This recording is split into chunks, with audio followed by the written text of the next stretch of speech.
Structure भन्दै थिए। यसमा सी को जुन स्ट्रक्चर छ त्यसैलाई एक्सटेन्ड गर्दै त्यसैको एउटा एक्सटेन्सनको रूपमा C++ मा क्लास भन्ने कन्सेप्ट आउँछ है। र यसमा the class is the new way of creating and implementing a user defined data type like structure. We know that structure provide a method for packaging together data of different types.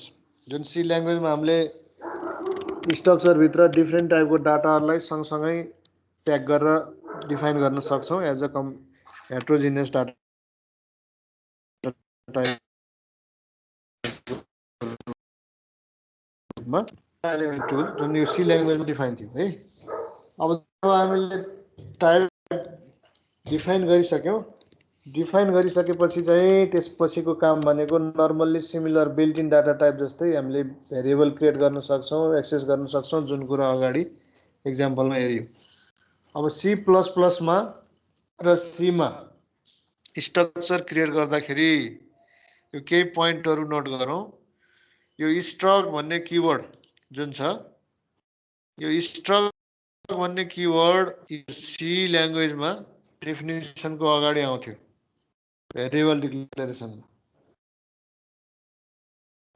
त्यस्तै variable declaration भन्दा अगाडि structure बनाउँदाखेरि हामी struct भन्ने keyword use गर्छौं र नाम दिन्छौं। त्यो दुवैमा सेम हो डेफिनेसन अफ स्ट्रक्चरमा। अब स्ट्रक्चर को ट्याग दुवैमा भ्यालिड आइडेन्टिफायर चाहियो। र स्ट्रक्चर क्रिएट गरिसकेपछि variable of the structure can be created taking data type as defined structure for example like this. यसरी यो स्ट्रक्चर भयो भने सपोज स्टुडेन्ट भन्ने स्ट्रक्चर नेम एज वेट भनेर यसरी राख्यो भने यसमा भेरिएबल डिक्लेरेसन गर्दाखेरि हामीले C मा यसरी गर्थ्यौं, स्ट्रक्ट स्टुडेन्ट एस भनेर लेख्नु पर्थ्यो।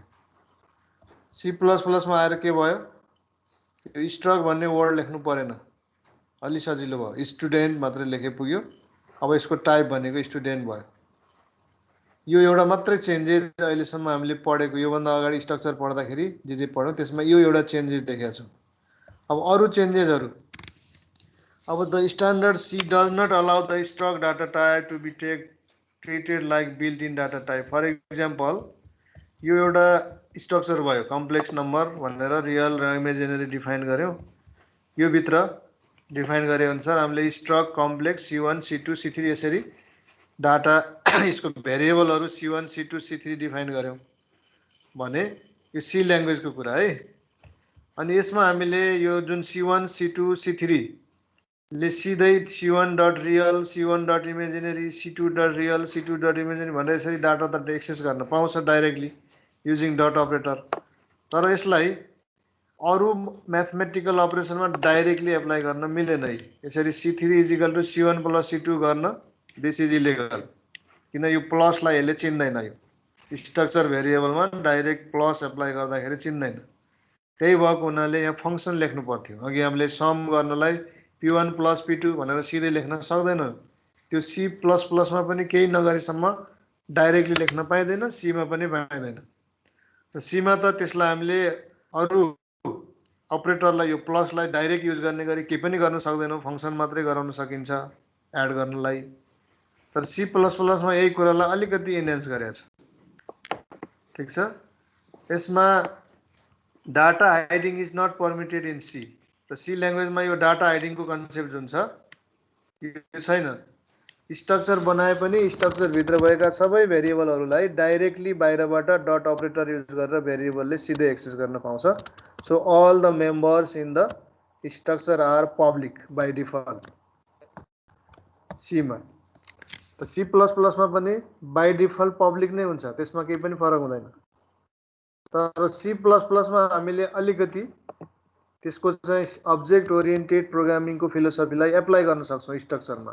त्यो भने के हो भन्दाखेरि यो जुन छ स्ट्रक्चरलाई डिफाइन गरिसकेपछि यसमा अब्जेक्ट ओरिएन्टेड क्यापेबिलिटी भनेको यसमा दुईटा कुरा हो। जस्तै एउटा एब्स्ट्रक्सन को कुरा भइहाल्यो र एब्स्ट्रक्सन सँगसँगै डाटा हाइडिङ को कन्सेप्ट हामीले यसमा युज गर्न सक्छौं C++ को स्ट्रक्चरमा। त्यो भनेको कुन डाटालाई बाहिरबाट एक्सेस गर्न दिने कुन डाटालाई नदिने भन्ने कुरा चाहिँ त्यहाँ डिफाइन गर्न मिल्छ र त्यही कुरा यो अब्जेक्ट ओरिएन्टेड प्रोग्रामिङको एउटा फिचर हो। अर्को यसमा के गर्न मिल्छ भन्दाखेरि यसमा अर्को कुरा चाहिँ यो both variable and functions C++ को स्ट्रक्चरमा भेरिएबल र फंक्शन मेम्बरहरूलाई सँगसँगै हामीले स्ट्रक्चर भित्रै राख्न पाउँछौँ जुन C ल्याङ्ग्वेजमा त्यो मिल्दैन। एउटा त भयो डाटा हाइडिङको कन्सेप्ट, त्यो एप्लाई गर्न सकिन्छ।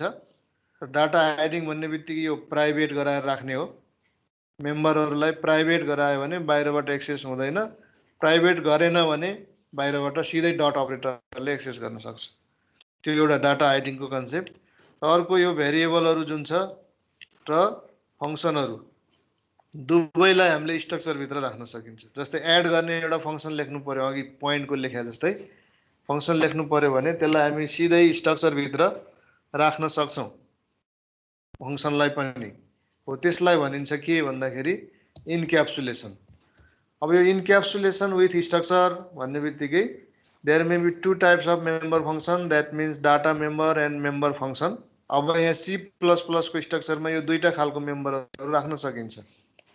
C मा ओन्ली यो डाटा मेम्बर मात्रै हुन्थ्यो, हामीले यो फंक्सनहरूलाई भित्र राख्न सक्दैनथ्यौं। अब C++ मा यो दुई टाइपको मेम्बरै हामी राख्न सक्छौं। The functions defined within structure can operate any member of structure. Structure भित्र जब फंक्शन डिफाइन गर्छौं त्यसले स्ट्रक्चरको कुनै पनि मेम्बरलाई एक्सेस गर्न पाउँछ। र बाइ डिफल्ट अघि मैले भने बाइ डिफल्ट स्ट्रक्चरमा मेम्बरहरू के हुन्छन्, पब्लिक हुन्छन्। त्यसैले कुनै पनि स्ट्रक्चर बनाएपछि सिधै बाहिरबाट हामीले त्यसको मेम्बरलाई डट अपरेटर युज गरेर एक्सेस गर्न सक्छौं। त्यो C मा पनि सक्छौं, C++ मा पनि बाइ डिफल्ट यो पब्लिक नै हुन्छ। अब यसलाई हामीले लुकाउनु पर्यो, प्राइभेट गराउनु पर्यो भने त्यसको लागि प्राइभेट भन्ने एउटा किवर्ड युज गर्नुपर्ने हुन्छ।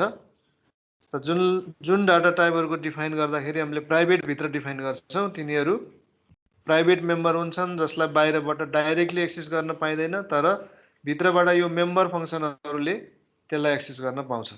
सो अब यसमा एउटा फलोइङ सिम्पल एक्जाम्पल, एउटा एक्जाम्पल हेरौं। यसैको एक्जाम्पल डाटा मेम्बर र फंक्सनलाई कसरी हामीले सँगसँगै राख्न सकिन्छ यो C++ मा।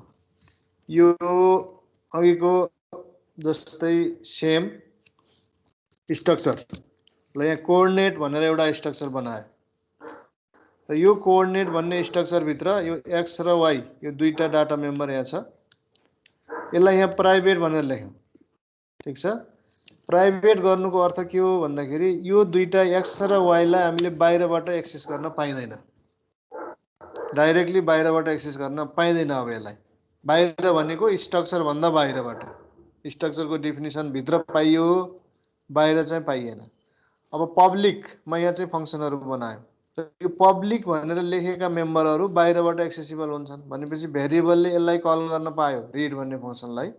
र भेरिएबलले बाहिरको भेरिएबलले यो x लाई डाइरेक्टली भेरिएबल डट एक्स गरेर जुन अगाडिको प्रोग्राममा गरेका थियौं अघि त्यो गर्न पाएन। अब रिड भन्ने फंक्सन सपोज x कोअर्डिनेट माग्यो, C in x, x coordinate read गर्यौं, y coordinate C in y। अब यो कुन भेरिएबलको लागि x र y हो भन्ने कुरो अहिले भेरिएबल जसले यसलाई कल गर्छ त्यति बेला मात्रै डिटरमाइन हुन्छ। पहिले हामीले यो कसलाई इनपुट गरे हो, जस्तै अघि p1.x p2.x भनेर हैन त्यसरी इनपुट गरेका थियौं। त्यस्तो खालले यहाँ p1 p2 डट केही पनि युज गरेका छैन, सिम्पली x। यो क्लास के यो स्ट्रक्चर भित्र छौं, हामी भित्र डिफाइन गरिरहेछ। र यो रिड गर्ने एउटा फंक्सन डिफाइन गर्यो जसले x र y को भ्यालु रिड गर्छ। यो x र y कसको लागि रिड गर्छ भन्ने कुरो फंक्सनलाई यसलाई जसले कल गर्छ कुनै भेरिएबलले त्यति बेला मात्रै डिटरमाइन हुन्छ। अब प्रिन्ट भन्ने अर्को फंक्सन भयो, void प्रिन्ट। प्रिन्टमा x, y को भ्यालु यसले चाहिँ प्रिन्ट गर्ने भयो, x को भ्यालु, y को भ्यालु विदिन ब्र्याकेट। यो जस्तो लेखेको छ त्यस्तै यसले प्रिन्ट गर्छ। x र y को ठाउँमा त्यसको x कोअर्डिनेट र y कोअर्डिनेट प्रिन्ट गर्छ। कसको भन्दाखेरि यसलाई जसले कल गर्छ जुन भेरिएबलले। अब एड भन्ने फंक्सन अर्को अघि हामीले जुन लेखेका थियौं एड भन्ने फंक्सन त्यस्तै यहाँ पनि एड भन्ने फंक्सन एउटा कल गर्यो डिफाइन गर्यो। एडमा छ यहाँ कोअर्डिनेट p1 p2 दुईटा argument passing structure variable to function भनेर अगाडि जुन एक्जाम्पल देखाएँ त्यही सिमिलर, तर यो फंक्सन कहाँ छ स्ट्रक्चर भित्रै छ है। यो सबै कुरा अहिले स्ट्रक्चर सिद्धिया छैन। अब यहाँ एड गर्नलाई यहाँ x is equal to p1.x plus p2.x भनेर यसरी लेख्यौं। व्हाट इज दिस x भन्दाखेरि यो x भनेको के हो त, यो कसको x हो, यो त p1 को x र p2 को x त जोड्यो कहाँको x मा लगाएर राख्यो भन्दाखेरि यो एडलाई जसले कल गर्छ यो त्यसको लागि हुन्छ इम्प्लिसिट आर्गुमेन्टको रूपमा। अनि y को भ्यालु भनेको p1.y प्लस p2.y गरेर यसरी यहाँ रिटर्न अहिले गरेको छैन, रिटर्न टाइपमा पनि लेख्न सकिन्छ अरु फंक्सन जस्तै। अहिले सिम्पली यो तीनटा फंक्सन यो स्ट्रक्चर भित्र छ। So this is the and of structure. ठीक छ। अब सी मा हामीले अहिलेसम्म स्ट्रक्चर जे गर्यौं C++ भनेर अघि पनि स्ट्रक्चर जे गर्यौं यो भन्दा यसमा आएर के फरक पाइयो भन्दाखेरि यहाँ डाटा मेम्बर र मेम्बर फंक्सन दुवैलाई यो क्लास स्ट्रक्चर भित्र यसरी एकै ठाउँमा हामीले एउटै बन्डल बनाएर राख्यौं। र अर्को कुरा यहाँ के पनि नयाँ आयो भन्दाखेरि यो दुईटा क्वालिफायर वर्डहरु प्राइभेट र पब्लिक भन्ने कुरा पनि नयाँ आयो। अब यो प्राइभेट र पब्लिक भनेर हटाइदियो भने यसलाई पनि हटाइदियो यसलाई पनि हटाइदियो भने सबै पब्लिक भन्ने बुझिन्छ। Automatically all are default public structure भित्र। ठीक छ। सबै पब्लिक भयो भने हामीले यो फंक्सनलाई पनि डाइरेक्ट एक्सेस गर्न पायौं, यो भेरिएबललाई पनि डाइरेक्ट एक्सेस गर्न पायौं। तर त्यो एक्सेसलाई हामीले कन्ट्रोल गर्नलाई यो दुईटा डाटालाई बाहिरबाट डाइरेक्ट कसैले पनि एक्सेस गर्न नदिने भनेर प्राइभेट बनाएर राखियो। अब यिनीहरुलाई पब्लिक बनायौं जसलाई बाहिरबाट कुनै भेरिएबलले कल गर्न पाउँछ डाइरेक्टली पब्लिकमा भएकोलाई। भने यसको स्ट्रक्चरको डेफिनिसन अलिकति बल्ल अलि फरक वेमा आयो। This type of process is called the encapsulation. र इन्क्याप्सुलेसन भनेर जुन अब्जेक्ट ओरिएन्टेड प्रोग्रामिङ ल्याङ्ग्वेजको फिचर भनेर अगाडि पढेको थियौं त्यो चाहिँ के हो भन्दाखेरि यही कुरा हो। डाटा पनि छ यहाँ अनि त्यो डाटालाई एक्सेस गर्ने गरी फंक्सन पनि यहाँ डिफाइन छ। त्यो डाटाहरु यहाँ एक्सेस भइराछ, यहाँ भइराछ, यहाँ भइराछ, यसरी त्यस्तै यहाँ पनि भइराछ। अनि यसरी डाटा र फंक्सन टुगेदर एउटै बन्डल भित्र एउटै स्ट्रक्चर भित्र यसरी राख्नु भनेको स्ट्रक्चरलाई एउटा इन्क्याप्सुलेट गर्नु हो। र यसले पनि इन्क्याप्सुलेसनको फिचरलाई यहाँ चाहिँ देखाएको छ। अब यो भयो स्ट्रक्चर। त्यसपछि अब प्रोग्राम मेन फंक्सनमा जाउँ। कोअर्डिनेट p1 p2 p3 अहिले मैले तीनटा यहाँ डिफाइन गरे, जहाँ चाहियो त्यही पनि डिफाइन गर्न मिल्छ C++ मा। यसमा C मा जस्तै गरेर यहाँ डिफाइन गरे p1 p2 p3 enter the coordinate of first point भन्यो p1 डट रिड। अब p1 भन्ने भेरिएबलले रिड भन्ने फंक्सन जुन स्ट्रक्चर भित्र डिफाइन गरेको थियो त्यसलाई कल गर्यो। यही कुरा हामीले अगाडिको एक्जाम्पलहरुमा p1 डट x लाई सिधै cin गरेर p1 डट x cin गरेर p1 डट y भने त्यसरी इनपुट गर्थ्यौं। अब त्यो इनपुटको काम जति रिड भन्ने फंक्सनलाई छोड्दियो र जुन चाहिँ मेम्बर फंक्सनको रूपमा डिफाइन छ र त्यसलाई चट्ट कल गर्यो। अब यहाँ p1 डट रिड भनेर जुन यो कल गरेको छ यो कल गर्ने बित्तिकै एकचोटी फेरि यहाँ ब्याकमा हेरौं। यसमा रिड भन्ने फंक्सनमा यहाँनिर x भन्ने छ, cin x र cin y भनेर यहाँ रिड गरेका छौं। यहाँ p dot x p dot y केही पनि लेखेको छैन। अहिले यो भित्र डिफाइन गर्दाखेरि जस्ट रिडमा यसरी डिफाइन छ भने यो x कसको लागि भनेर जुन मैले अघि भनेको थिएँ यो कसको लागि इनपुट गरे भन्दा जब यो रिडलाई यहाँ यसले कल गर्यो, यहाँ आएर रिडलाई यसले कल गर्यो। अब यो p1 लाई रिडले कल गरिसकेपछि p1 ले यसलाई कल गरिसकेपछि यो रिड भित्र जुन x र y को भ्यालु रिड गरेको छ त्यो यसको लागि हुन्छ। p1 डट x हुन्छ, p1 डट y हुन्छ। अनि मेम्बर फंक्सन भित्र एप्लाई गरिएका भेरिएबल मेम्बर डाटाको नाम कसको लागि हो भन्दाखेरि जसले त्यो फंक्सनलाई कल गर्छ त्यसैको लागि युज हुन्छ। त्यतिबेला त्यसलाई हामी यहाँ इम्प्लिसिट आर्गुमेन्ट भन्छौं। आर्गुमेन्ट डाइरेक्ट पास नगरेर इन्टरनली नै उले त्यसलाई यो कल गर्ने भेरिएबलको आर्गुमेन्टको भेरिएबलको डाटा मेम्बरको रूपमा लिने हो। Similarly enter the coordinate of point P2 फेरि P2 dot x P2 dot Y भनेर यहाँ लेखिराख्नु परेन। त्यही फङ्सनलाई अब P2 ले कल गर्यो। यसरी P2 ले कल गरेपछि त्यहाँ रिड फेरि हामीले जुन इनपुट गर्छौँ त्यो P2 भन्ने भेरिएबलको एक्स र वाई कोअर्डिनेटमा स्टोर हुने भयो।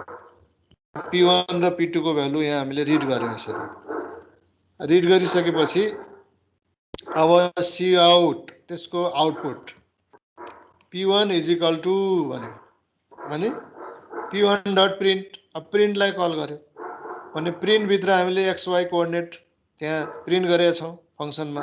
त्यही कुरा P1 को भ्यालुलाई यसले प्रिन्ट गर्छ। अनि त्यस्तै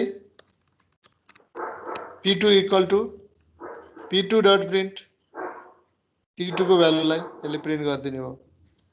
त्यसपछि अब एड गर्दाखेरि नर्मल्ली हामीले इन्टिजर टाइपको भेरिएबलमा के गर्थ्यौँ P3 is equal to P1 plus P2 भन्ने यो फर्ममा लेख्थ्यौँ। अब यसमा डाइरेक्टली यो फर्ममा लेख्न पाइँदैन। प्लसलाई P1 र P2 ले ह्यान्डल गर्दैन। यो हामीले युजर डिफाइन टाइप हो। अब यसलाई यस्तो गराउनलाई छुट्टै अरू प्रोसेसमा जानुपर्छ। हामी क्लासमा पढ्दाखेरि पढौँला। क्लास अब्जेक्ट पढ्दाखेरि त्यसमा आउँछ यो कुरा पनि। यस्तो पनि गराउन मिल्छ।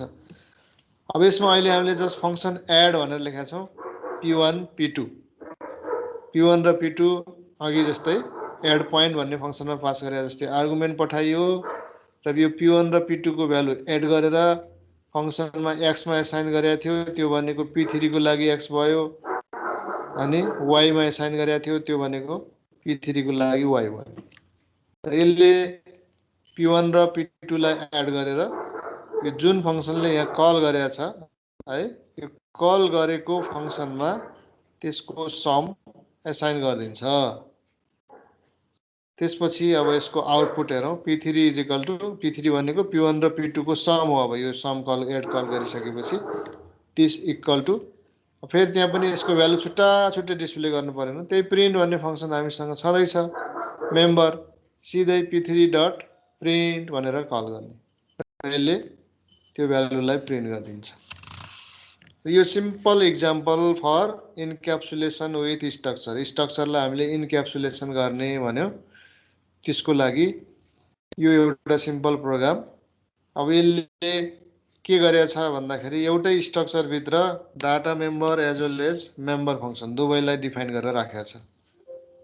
अब यसको मैले एक्सप्लेन गरेँ। यसको डिटेल अब यहाँ कम्पाइलरमै देखाउँछु म यही प्रोग्रामलाई। यो प्रोग्राम यो भयो। त्यसपछि यसको फङ्सन मेन फङ्सन यहाँ छ। ल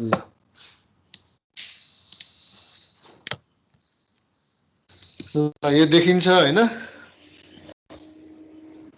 देखिरहेछ? देखिरहेछ सर। अब यसमा त्यही मैले जुन एक्सप्लेन गरेँ यो प्राइभेटमा इन्टिजर एक्स वाई भनेर डिफाइन गरेको छ। पब्लिकमा गएर रिड प्रिन्ट एड भन्ने यो तीनटा फङ्सन डिफाइन गरेको छ। अब यो तीनटा फङ्सन र यो दुईटा डाटा मेम्बर यिनीहरू सबै भनेको यो स्ट्रक्चर कोअर्डिनेटको मेम्बरहरू हो। र these are the member data or data member and these are member functions. अब यी पाँचवटा टोटल मेम्बर छन् यसका। त्यो प्रत्येक मेम्बरलाई यो P1 P2 P3 जति पनि यहाँ भेरिएबलहरू बन्छन् यिनीहरूले डाइरेक्टली एक्सेस गर्न पाउँथ्यो यदि नर्मल केसमा हामीले यहाँ यो प्राइभेट पब्लिक केही नलेखेको भए।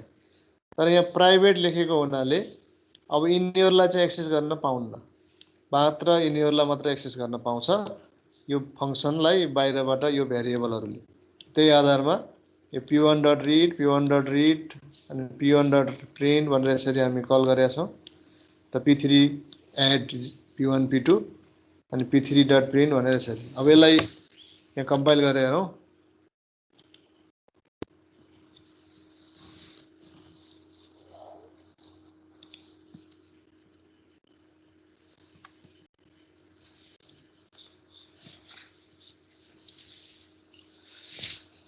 ल यसको आउटपुट यसरी आयो।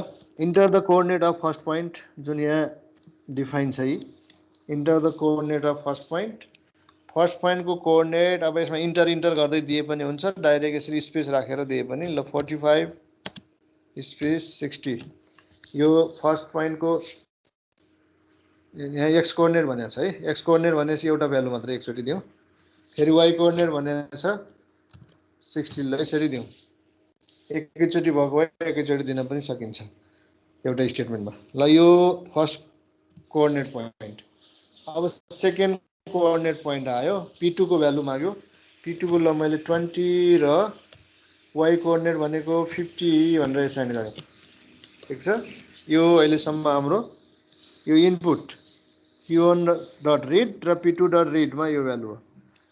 अब त्यसपछि यहाँ सो गरेको छ P1.print अनि P2.print ले के दियो, P1 इक्वल टु P1.print ले यो भ्यालु दियो, P2.print ले यो भ्यालु दियो।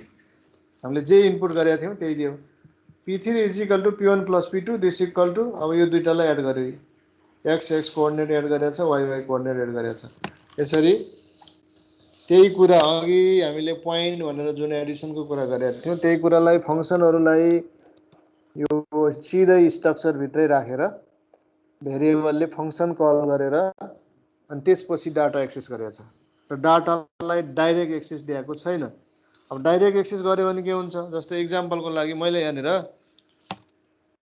अहिले यो P1.read लाई छोडेर यसलाई एकछिनलाई छोड्दै अघिको प्रोग्राम हामीले अगाडि स्ट्रक्चरमा गरे जस्तै सिन गरेर एक्स कोअर्डिनेटलाई P1.x भनेर यसरी मैले इनपुट गर्न खोजेँ भने अब यसले काम गर्छ कि गर्दैन त्यो कुरा हेरौँ।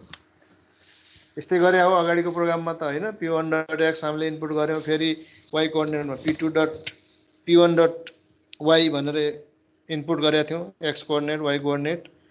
अब यसमा के हुन्छ, ए काम त गरेन होइन। अब यहाँनिर किन काम गरेन भन्ने कुरा हेर्दाखेरि यसले इरर देखायो। के इरर देखायो यो स्क्रिनमा देखिन्छ error?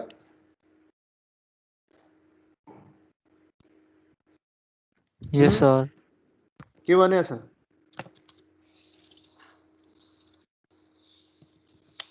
int coordinate x is private. हो, इररमा यहाँ के भन्यो है, इन्ट कोअर्डिनेट। यो इन्ट भनेको एक्स को डाटा टाइप हो जुन हामीले डिफाइन गरेका थियौँ। कोअर्डिनेट भनेको स्ट्रक्चर हो, त्यसभित्रको मेम्बर एक्स भनेको यसले यो स्कोप रेजोल्युसन अपरेटर सहित देखाएको छ। यो इन्टिजर एक्स जुन कोअर्डिनेटको मेम्बर हो, दिस इज प्राइभेट भनेको छ विदिन दिस कन्टेक्स्ट। र यो कन्टेक्स्टमा this X is private, so this private X can not be accessible directly from outside. यसले भनेको त्यही कुरा हो। अब हामीले यहाँ एक्सलाई यहाँ प्राइभेट गरेर दिएका छौँ होइन। एक्सलाई प्राइभेट गर्ने बित्तिकै हामीले यहाँ यो स्ट्रक्चर यहाँसम्म आएर सकियो। अनि यो एक्सलाई यहाँ बाहिरबाट डाइरेक्टली यसरी P1.x गरेर एक्सेस गर्न खोज्दाखेरि त्यो प्राइभेट हो, त्यसलाई चलाउन पाइन्न भन्यो यसले। अब त्यही कुरा मैले यहाँनिर यो प्राइभेटलाई हटाइदिएँ भने के हुन्छ हेरौँ। प्राइभेटलाई एकछिनलाई हटाएँ र यसलाई फेरि यहाँ कम्पाइल गरेँ, अहिलेको इरर हट्यो। अब प्राइभेटलाई हटाउने बित्तिकै त्यसमा प्राइभेटलाई लेखेन हामीले भने बाई डिफल्ट त्यो पब्लिक नलेखे पनि त्यो बाई डिफल्ट पब्लिकै हुन्छ। त्यो केसमा अब यसले मजाले यो P1.x भनेर लेखे पनि यो आयो। ठिक छ, यसलाई पनि एक्सेप्ट गर्यो। हो यस किसिमले यो C++ मा आएपछि हामीले स्ट्रक्चरभित्र पनि यो मेम्बरहरूलाई यसरी कुनलाई प्राइभेट राख्ने कुनलाई पब्लिक राख्ने होइन त्यो कुराहरू डिफाइन गर्न सक्छौँ। एउटा कुरा र यो प्राइभेट र पब्लिकले के गर्यो भन्दाखेरि this is the concept of data hiding. यो प्राइभेट बनाएपछि एक्स र वाइलाई बाहिरतिरबाटको इन्टिटीबाट लुकाइदियो। अब सिधै एक्सेस गर्न पाउँदैन। अनि पब्लिक बनाउनु भनेको जुनलाई हामीले बाहिरबाट एक्सेस गर्नुपर्छ, जस्तै यहाँबाट यसरी एक्सेस गरेको छ सिधै P1.read P2.read P1.print भनेर यसरी भेरिएबलले बाहिरबाट कल गरेको छ। त्यसलाई चाहिँ हामी यहाँ पब्लिक बनाइदिएका छौँ र पब्लिक बनाएपछि यसलाई सिधै बाहिरबाट कल गर्न पायो। यो किसिमले प्राइभेट र पब्लिक गरेर दुई टाइपमा यो डाटाहरूलाई हामीले यहाँ चाहिँ एरेन्ज गर्न सक्छौँ C++ को स्ट्रक्चरमा। र अर्को कुरा सँगसँगै यसमा के पनि आयो भन्दाखेरि यो डाटा मेम्बर र मेम्बर फङ्सनहरू यसरी एउटै स्ट्रक्चर भित्रै यसरी चाहिँ राखिएको छ भने this is the concept of encapsulation. यसमा यो दुईटा कुरा आयो, डाटा हाइडिङ आयो जसलाई एब्स्ट्र्याक्सन भनौँ, अनि त्यसपछि गएर इन्क्याप्सुलेसन र यो अब्जेक्ट ओरिएन्टेड प्रोग्रामिङको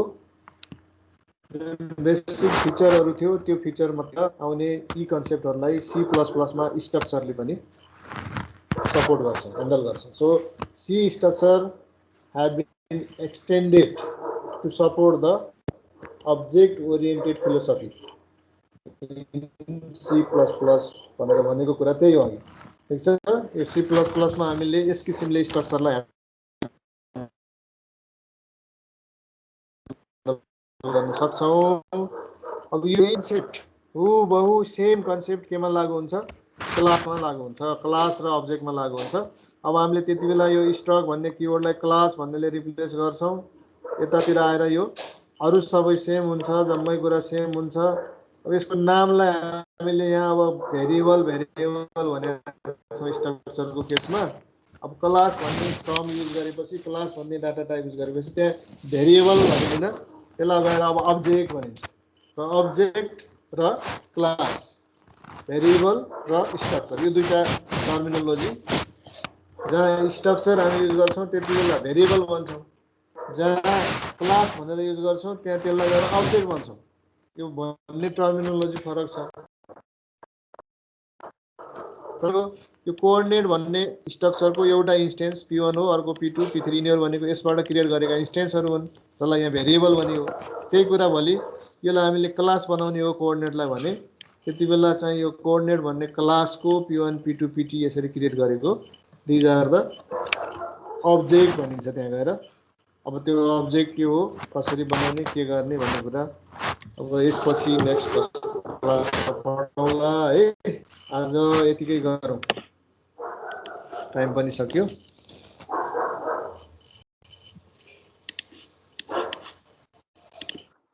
सर यो फाइल सेयर गरिदिन्छु न है।